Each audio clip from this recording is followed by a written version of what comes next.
Kano speaking about the report on the mysterious deaths that occurred in his state earlier on in the COVID-19 pandemic.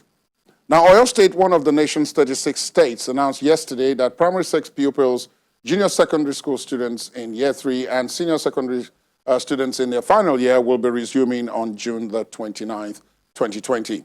While the federal government is also considering the resumption of junior and senior secondary school students so that the students can finish their exams, it is yet to settle on a suitable date for the resumption of such school activities.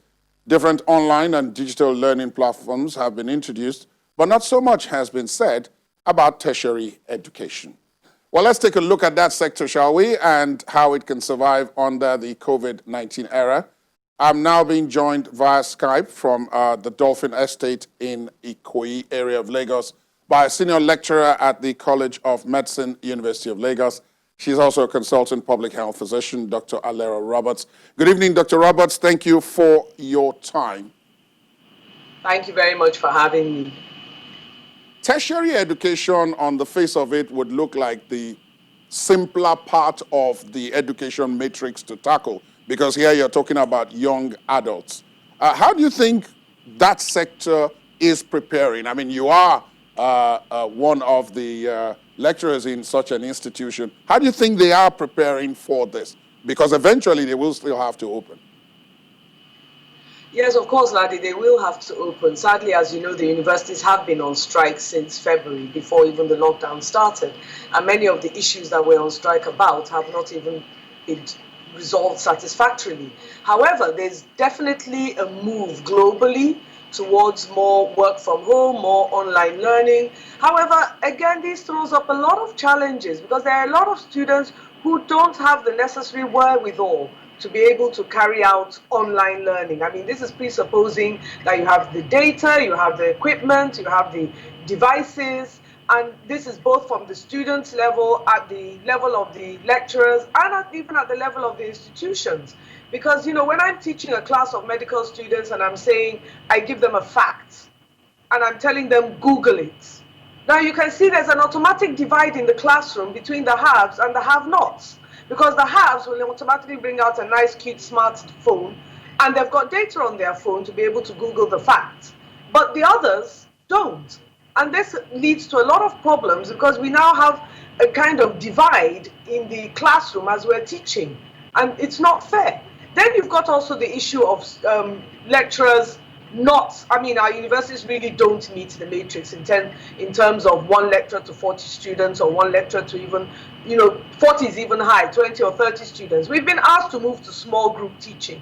We don't have the wherewithal to be able to teach that many students by this method. So there are a lot of issues that have to be dealt with before we can technically say that we are ready to cope with this. Coleman, I'm going to be asking you about the last point you made, which is the student and classroom sizes, because that's part of what would prove to be problematic in the long run. So please stay with us, Dr. Roberts. We'll take a break at this point. When we come back from that break, we'll discuss a bit more about this. Thanks for staying tuned and welcome back to our COVID-19 update. Let's return to Dr. Alera Roberts in the Ikoyi area of Lagos. Dr. Roberts, before we took the break, you mentioned something about small groups, teaching in small groups. That brings me to the issue of infrastructure. Anybody who has been to some of Nigeria's universities in the last decade or so would see that for some classes, students have filled the class and they're hanging at the windows and so on. Now, with the issue of social distancing, which is what we've been preaching in the last 4 months or thereabouts, aren't we going to need more classrooms if we're going to do this? That's a very simplistic way of looking at it, Ladi. More classrooms also means more teachers. Do we have more teachers? It means teaching round the clock. Can we afford to teach round the clock? Power is an issue. Ventilation is an issue. So there are so many factors to this that I don't think it has been well thought out. And these are some of the issues that we've been fighting about for decades, getting on to decades. It's actually becoming quite tiresome, and these are things we need to look at. In fact, somebody had on our platform had put up a very cogent argument, which I must confess I totally agreed with. call off the strike and let us run the universities the way the NUC says they should be run. And which means that I would teach only 40 students, no matter how many are admitted into the university. I would, I would supervise only 10 or 6 or 4 projects, no matter how many are assigned to. Because there's no such thing as an excess workload allowance being paid. But the truth of the matter is, look at where we are today. Everybody's talking about, oh, we want a homegrown solution. Oh, why aren't we looking at some of our local herbs and medicaments for this? Where are the scientists? You don't go to a supermarket and pluck scientists off the shelf. We need to have established scientists that are doing this work, who are engaged in research and service delivery over decades. It's not something we do overnight. And this is what we've been advocating for. When you look at many of these studies that are being churned out all over the world, the new dexamethasone result that has been found, you will find that Nigerians are involved at all levels. These are the same Nigerians that we can be teaching here, that are probably being taught here. But they go over there and they thrive in that environment because we do not have an enabling environment here. So yes, we can spout all these things and do a copy and paste from what is going on in the world, but you can't copy and paste onto a non-existent framework. Basically, what you're saying, Dr. Roberts, is, if I understand you properly, is that the chickens appear to have come home to roost, and that what COVID-19 has done is to re-emphasize where the problems have always been. Laddie, I knew I sent you to school and paid good school fees. Yes, the chickens have definitely come home to roost. You cannot have national development without the twin engines of health and education, or shall I put it properly, education and health.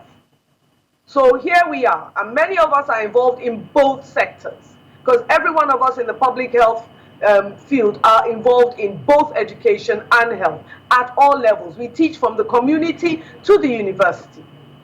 But if we are not empowered or enabled to do our jobs, there's very little you're going to get out.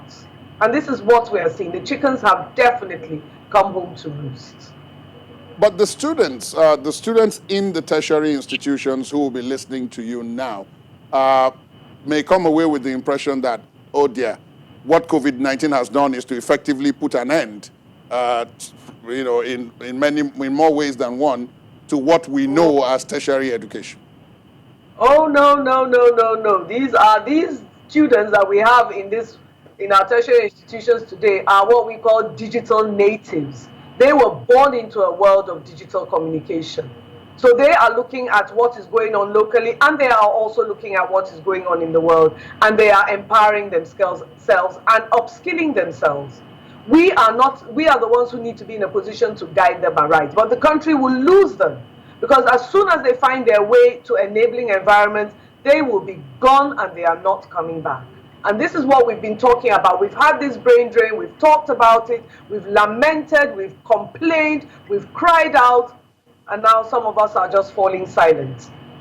But the youth, they will get ahead. It's their world.